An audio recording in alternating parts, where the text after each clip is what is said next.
Jubilito TV Official. So yun, inyo sa mga kabagis, Jubilito TV Official po, at eto na naman po muli ang isang edisyon ng ating reaction video, mga kalingap at kabagis, no? Pero bago po lahat, syempre po, mega love shoutout po muna kay Kuya Val Santos Matubang, kay Ate Edna Vlogs, kay Kalingap Rab, Kalingap Netizens, Kalingap Subscribers, Kalingap Supporters, Kalingap Partners, Kalingap Reactors, Team Bios, Team Karepa, Team Watchers, Team Strikers. Mega love shoutout po sa inyong lahat. So ito na nga, mga kalingap at kabagis, no? For today's reaction video, part 2 po tayo, mga kalingap at kabagis, no? Ng pagsagot dito po sa mga nag-message kay Makagago, no? Mga kalingap at kabagis, no? Sabi ko nga po sa inyo, gagawin po nating part series po ito. Dahil meron po siyang mga binasang nag-DM umano, or sabihin na nating nag-message sa kanya. At ito po yung masasabi po nating mga tiwalag. Yung mga tumiwalag sa kalingap, yung mga umalis kasi sabihin nating hindi po nasunod yung kanilang kapritsyohan, yung mga gusto nilang mangyari ay hindi natugunan. Kaya it turns out, mga kalingap at kabagis, ay sila po ay naging antay, no? Mga kalingap at kabagis, no? Kumbaga, ikaw na nga yung ikaw na yung kusang loob, no, na gustong tumulong, pero gusto mong pakialaman kung paano po pinapatakbo ni Kuya Val yung programa po ng Kalingap, no? Kumbaga, parang tinuturuan mo ang isang guro, parang isang estudyante na tinuturuan niya ang kanyang guro kung ano yung kanyang gagawin, no? Mga kalingap at kabagis, no? Ganun po yung nangyayari. So sa part 1 po natin, mga kalingap at kabagis, ay ex-beneficiaries po, no? In general ng kalingap, no? Yung po yung ating nireactionan doon. At dito naman po, mga kalingap at kabagis, sa part 2 po ay naman po, base dito sa pagkakabasa ni Makagago WhatsApp Man, ay parang ex-sponsor po to, itong nag-message sa kanya, mga kalingap at kabagis, no? Kasi di umano ay allegedly, mga kalingap at kabagis, ito pong individual na ito ay nagkaroon ng pagkakataon na mag-stay po, no, sa bahay nila Kalingap Rab. At di umano, sabi po nitong nag-message kay Makagago, ay nakita niya daw po lahat, no? Nakita niya daw po lahat. Saksi ang kanyang dalawang mata kung paano nga daw po ang galawan ni Kalingap Rab bilang isang charity vlogger off-cam po. At nabanggit pa po dito, mga kalingap at kabagis, yung pong tinulungan or tinutulungan pa rin as of now ni Kalingap Rab na si Jimel, no? Mga kalingap at kabagis, no? Talagang sabi ko nga po, hindi na nila maipagtanggol yung kanilang sarili sa kanilang mga channel. Kumbaga, matagal nang nanahimik at ngayon nga po ay nauungkat na naman ang issue, kaya nabubuhayan na naman po sila ng pag-asa, no, na maipagtanggol yung pong kanilang kapritsyohan, mga kalingap at kabagis, no, o yung mga gusto po nilang dapat na mangyari. Di ba? Pag tutulong ka, tumulong ka na lang. Di ba? At wag nang maraming satsat. Kung alam naman po natin na may pinupuntahan yung mga tulong na ibinibigay natin, ay bakit kailangan pa nating manduhan yung pong charity vlogger na gusto po nating suportahan? Eh kung ganun din lang po ang galawan, mga kalingap at kabagis, wag ka nang tumulong in the first place. Di ba? Ikaw na ang mag-charity, no? Ikaw na mag-charity ng sarili mo, 'di ba? Para alam mo kung paano tumatakbo yung programa or yung gagawin mong programa. Oh, 'di ba?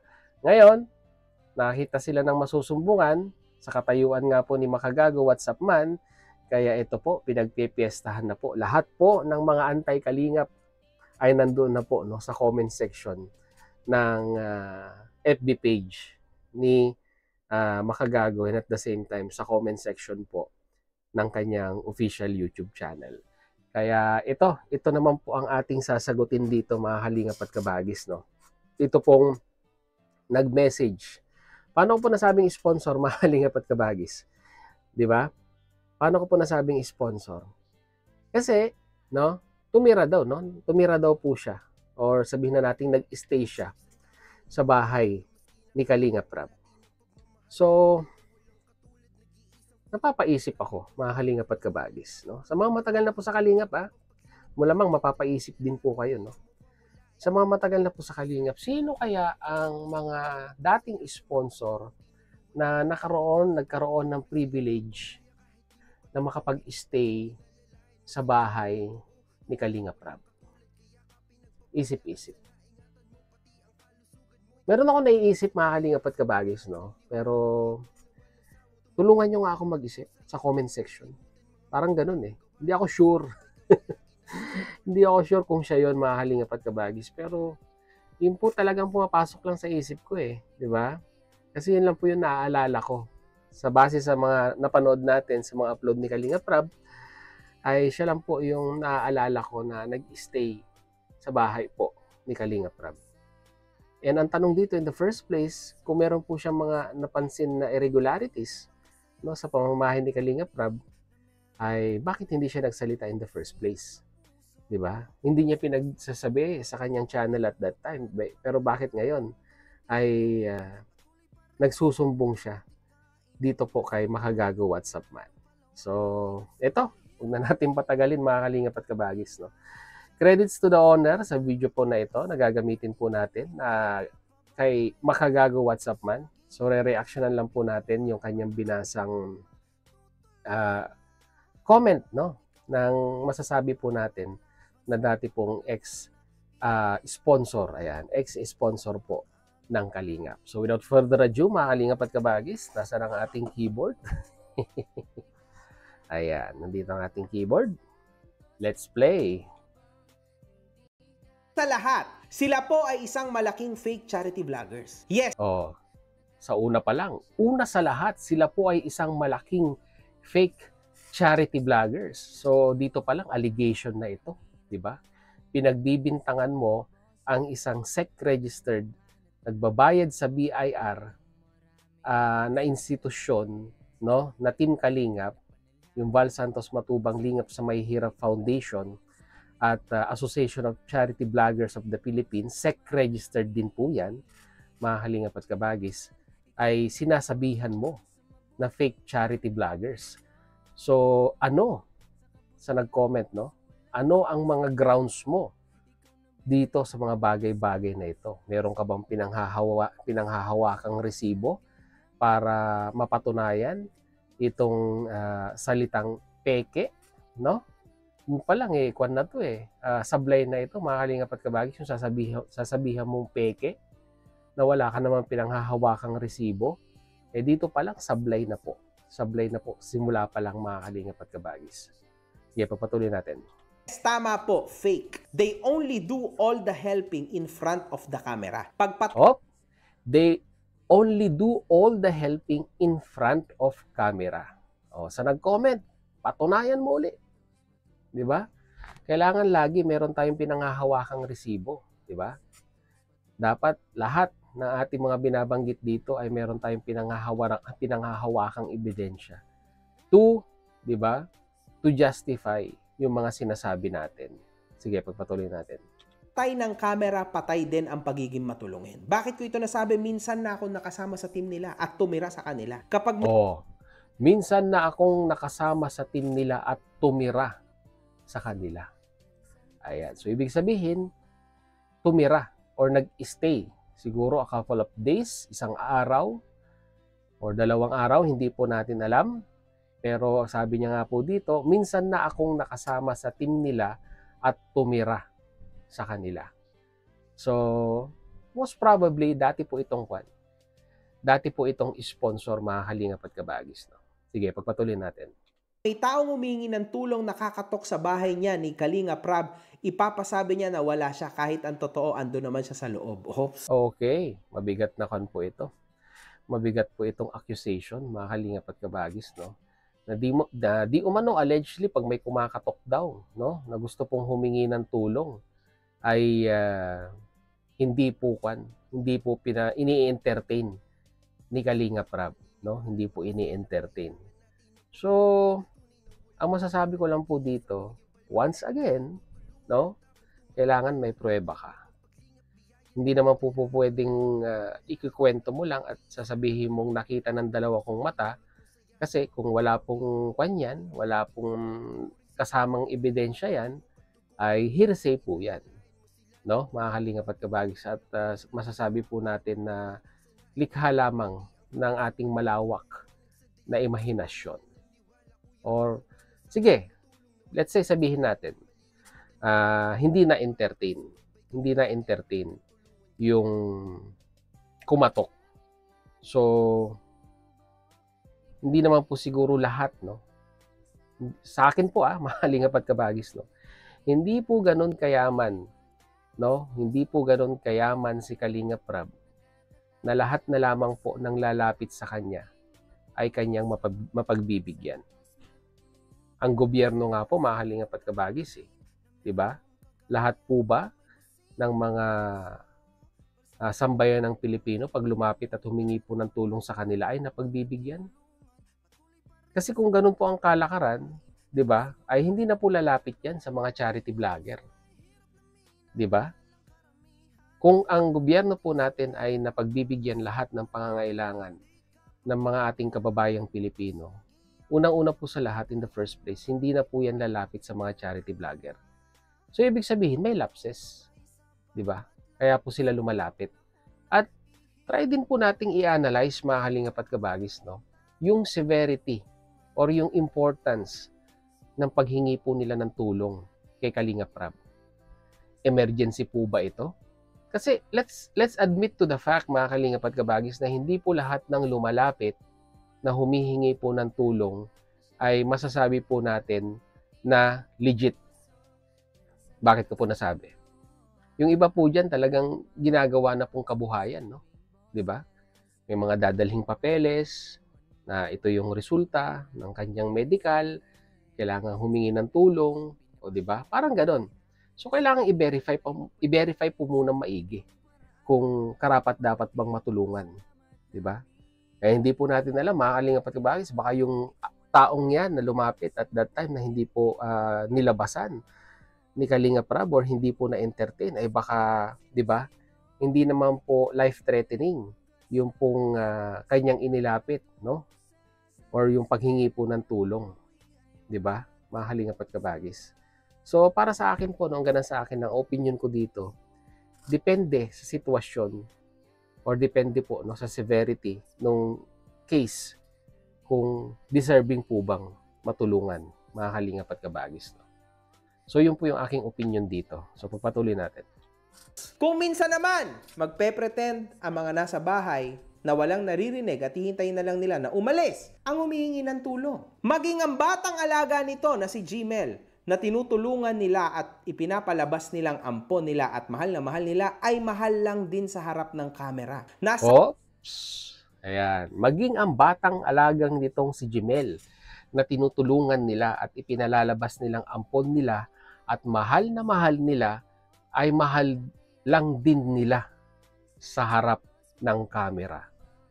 Eh, akusasyon na naman po ito, mga kalingap at kabagis, di ba?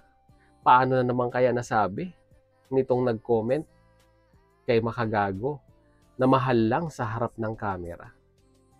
Sa mga sumusubaybay po kay Gmail, mga kalingap at kabagis, no, from day 1 hanggang ngayon po, kayo po ang makakapagsabi kung ito pong pinagsasasabi nitong individual na ito ay may katotohanan. Ultimong si Gmail po, nagsalita na rin, di ba? Nung na-interview. Sino bang nag-interview sa kanya at that time? Si Ian ba? Kung di po ako nagkakamali. Or basta pagkakalam ko na-interview. Napanood ko po yan, mga kalingap at kabagis. At talagang grateful, no? Grateful po si Gmail sa pagkup-kup ni Kalingap Rab sa kanya. Kasi kung hindi nga daw po dahil kay Kalingap Rab, ay hindi niya po mararanasan, no, yung mga buhay, kung ano yung buhay na meron siya ngayon. So ibig sabihin, talagang itong nag-comment na ito ay ginagawa or kinakasangkapan lang si Gmail para sirain po si Kalingap Rab. 'Di ba? Kasi paano mo naman masasabi na mahal lang din sa harap ng camera? 'Di ba? O, sige, pagpatuloy natin. Saksihan ko kung paanong kapag may vlog, ang batang ito ay pinapatulog sa loob ng bahay, sa loob ng kwarto. Pinagmumukha ba na dun siya talaga nag-i-stay? Pero ang totoo, sa extension siya ng bahay nila pinapatulog. Nung buntis ang kanyang asawa, Okay, sa extension ng bahay pinapatulog. Grabe naman 'yun. Okay, let's say for example, no. Ang laki na po kasi ng bahay ni Kalingap Rab. May extension na po 'yan, no. Yung dati pong coffee shop, ayun po yung ayun po siguro yung tinutukoy nitong nag-comment na ito, mga Kalingap at Kabagis, no. Yung proposed na coffee shop ay parang ang lumalabas ngayon ay parang kwarto na lamang po kasi hindi naman po nag-materialize yung plano nila. So parang naging kwarto na lamang po, no. Pero ang pagkakaalam ko diyan, mga Kalingap at Kabagis, no. Hindi si Jemel natutulog diyan. Bakit po? Kasi po, mga Kalingap at Kabagis, yung extension na yan, dun po sa kabilang bahay ng main na bahay ni Kalingap Rab, ang mga nag-i-stay po dyan ay mga K-boys. Yung mga K-boys partners natin na talagang wala naman pong bahay dyan sa Daet at malayo po ang kanilang tinitirhan, no? Ay dyan po sila nag-i-stay. Hindi po si Jemel ang natutulog dyan or nakatira dyan, no? Doon po sa main house nag-i-stay si Jemel, no? So dito pa lang again, sablay na naman po. O ito, patuloy natin. ginagawang taga-akyat baba sa hagdan ng bata para minsan dalhan ng pagkain o kung ano man. Weird kasi may helper naman sila. Iaasa pa sa bata na tinutulungan ko, no? Ang batang Okay. Ginagawang taga-akyat baba sa hagdan ang bata para minsan dalhan ng pagkain o kung ano man. O, ayan.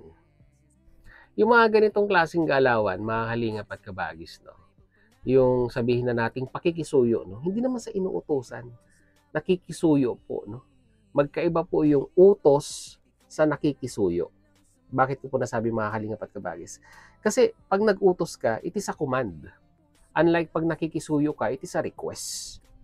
So, napakalayo po ng pinagkaiba. At kung sakali mang gawin, no? Sakali mang gawin ni Jemel, itong mga bagay-bagay na ito, ay sa kagustuhan niya po yun. No? Bakit po? Kasi po, tumatanaw po yung bata, no? Ng malaking pagtanaw ng malaking utang na loob dito po kay Kalingap Rab at sa pamilya niya. Kasi nga po, yung mga magagandang biyayang ibinibigay kay Jemel ay nandyan na. 'Di ba? Kumbaga, nagkukuhan na lang nag-i-initiate na lang po yung bata, no? In his own way, mga Kalingap at Kabagis, para masuklian yung mga magagandang ibinibigay, no? Sa kanya, sa pag-i-stay niya sa bahay, yung pagpapaaral sa kanya. Yun na lang po, yung simpleng task, no? Kwanto gawaing bahay, 'di ba? Simpleng gawaing bahay, ika nga, no? Na kayang-kaya namang gawin ng bata, 'di ba? Oh, tingnan kung hindi ba natin tuturuan ng mga ganitong klase ng, sabihin na nating simple house task si Jemel, ano po ang mangyayari sa kanya paglaki niya? Oh, baka lumaking tamad yung bata, 'di ba? So at an early age, mga Kalingap at Kabagis, ay tinuturuan lamang yung bata, no? Kung sakasakali mang nauutusan, no? Ng mga simpleng task sa bahay. Kumbaga, binibigyan ng responsibilidad, no? Mga Kalingap at Kabagis, binibigyan po ng responsibilidad para pag lumaki po, dalhin niya po yun at maging reference niya sa buhay, no? Pag siya po ay, sabihin na nating, kaya nang tumayo sa kanyang sariling paa. Oh, kasi sabi, weird kasi may helper naman sila at iaasa pa sa bata. Sinong helper? Si Ate Nelia? 'Di ba? Matanda na si Ate Nelia, no? Kalingap at Kabagis, no? At saka, 'di ba? Nakapokus si Ate Nelia nung hindi pa nanganganak si Jack. Nakapokus si Ate Nelia sa mga talagang general na gawain sa bahay. Pagluluto, 'di ba? Paglilinis ng bahay. So, nakakuan yan. Nakatoka yan kay Ate Nelia. So, yung gabi, pinakapahinga niya, alangan naman po, no? Alangan naman pong tatawagin pa si Ate Nelia. Kawawa naman po yung matanda. na di hamak naman pong mas kakayanin ng nakakabata sa kanya na gawin yung mga task na yan. Di ba? Eh, kinawawa mo naman si Ate Nelia kung lahat na lang, di ba? Eh, iuutos at ipapagawa mo sa kanya. Which is kung meron naman pong ibang individual na kayang gawin yon na mas nakakabata, na mas hindi mapapagod, then why not? Di ba? Simple lang naman po yung ipinapagawa. Oh. At ngayon, nung lumabas si Rabay, di ba? O nadagdagan na naman po ang task ni Ate Nelia na kung saan ay nakafocus po siya sa pag-aalaga kay Rabay. Okay, nadagdagan na naman. So, ibig sabihin, doon po sa bahay na yon, tulong-tulong po. Di ba? Hindi po nila kino-considered na kasambahay yung mga nakatira sa bahay nila, which is, ang kwan po nun ay part ng pamilya. Tulungan para matapos po yung mga task or gawain po sa bahay. So, ganun lang yun. Ganun lang kasimple. Hindi yung inuutusan pambihira. Ito ay minsan ding mapagbiro at pasaway. Naikwento lang sa akin na minsan... Oh, okay, sige. Naikwento lang sa akin. So, ibig sabihin, hindi niya nasaksihan. Ichinismis lang sa kanya. O, ano yung ichinismis? Sa sasakyan nila Kalinga Prab, napamura ang batang ito ng paulit-ulit dahil sa paglalaro. Jimel, isa pang mura mo. Papalayasin kita. Iyan daw ang exact words ni Kalinga Prab. Sana po talaga mapagtuunan ng pansin ang mga ginagawa ng taong ito dahil kawawa naman ang bata. Pinag-aaral nga pero di binibigyan ng baon. Kaya nakakainis. Diba? Ultimo yung baon talagang alam na alam. Diba? O ano to, chismis lang din? O saan nasagap? Baka chismis lang. Kasi yung nga po, diba? Narinig niya nga po doon sa unang part na parang naikwento lang sa kanya. Yung pong sinabi daw na di umano'y binantaan ni Kalinga Prab si Jimel na palalayasin. Nako po.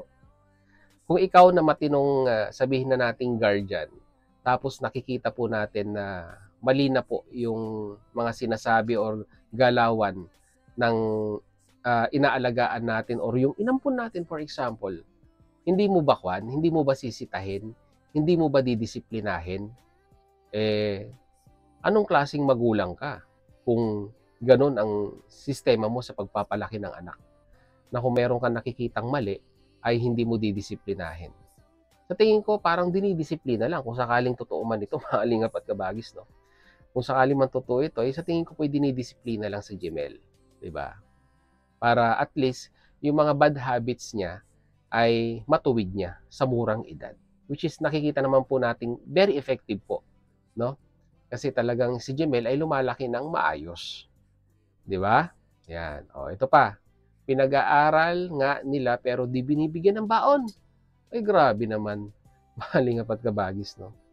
Paano na naman kaya nasabi na ichismis na naman kaya ito? Kasi sabi niya, kaya nanghihingi sa mga kaklase or kakilala sa school. Ay, grabe naman.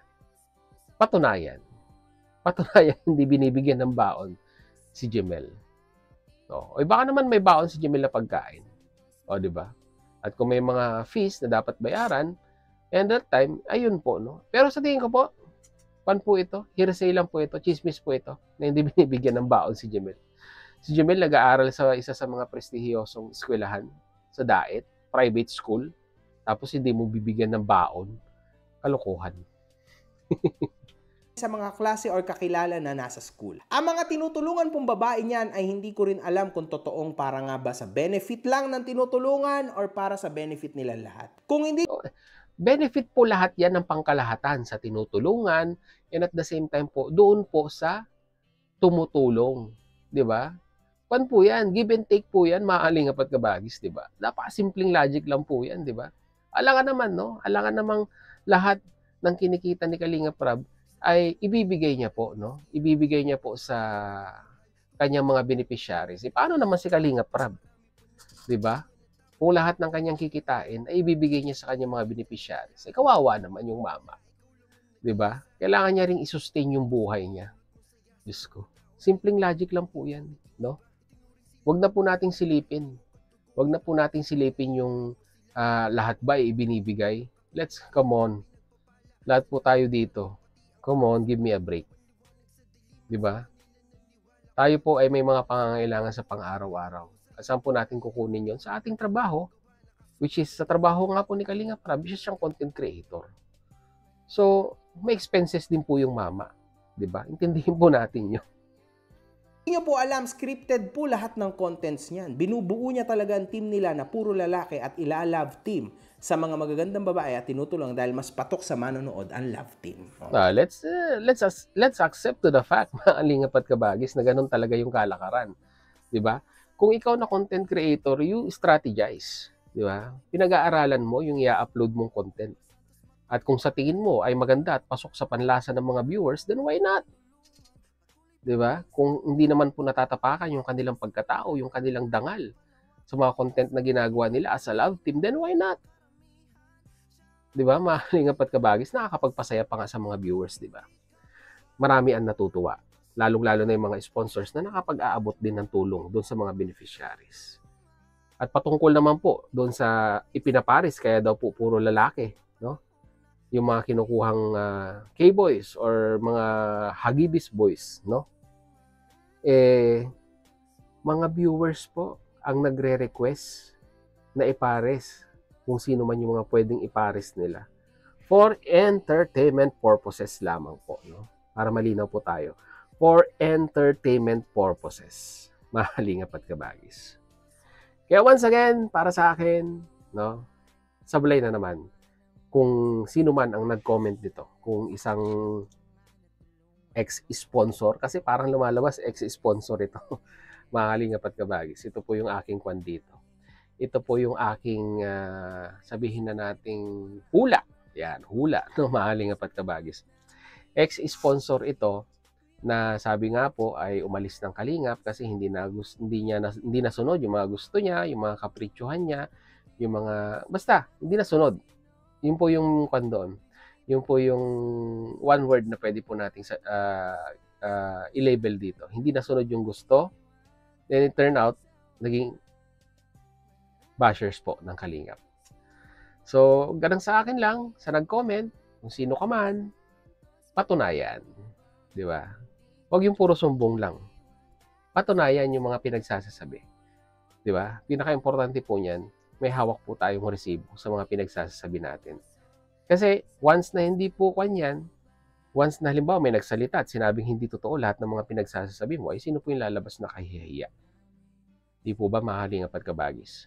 Sino yung lalabas na payaso sa platform na ito kung lahat ng mga sinabi mo ay sablay at sabihin na nating i-debunk ng mga taong involved or yung mga pinangalanan mo sa iyong comment. So yun lang po ang ating reaction video for today. Mag-comment na lang po kayo sa ating comment section. Kung ano naman po inyong masasabi, opinion, reaction dito po sa nag-comment kay Makagago WhatsApp. Man, regarding di umano sa mga pinaggagawa nila, sa mga angels, kay Jimel, di ba, mga Kalingap at Kabagis, at sa mga lumalapit di umanong mga humihingi ng tulong dito po kay Kalingap Rab. Lagay niyo po sa ating comment section, mga Kalingap at Kabagis, pag-usapan po natin. So yun, muli, maraming salamat talaga sa dulo po ng ating reaction video ngayong araw na ito ay nasamahan niyo po muli si Jubilito TV Official. At muli po, papaalala po ang inyong host. Sa mga hindi po nakasubscribe sa channel po ni Jubilito TV Official, ayan po, subscribe nyo na po, mga Kalingap at Kabagis. At kung nagustuhan nyo po ang ating video upload for today, i-like nyo na rin. Ayan, mga Kalingap at Kabagis. So yun, hanggang dito na lang. Once again, this is Jubilito TV Official, proud member po ng Team Koos at ng Team Bios. As I always say, mga Kalingap at Kabagis, peace, God first. God bless po.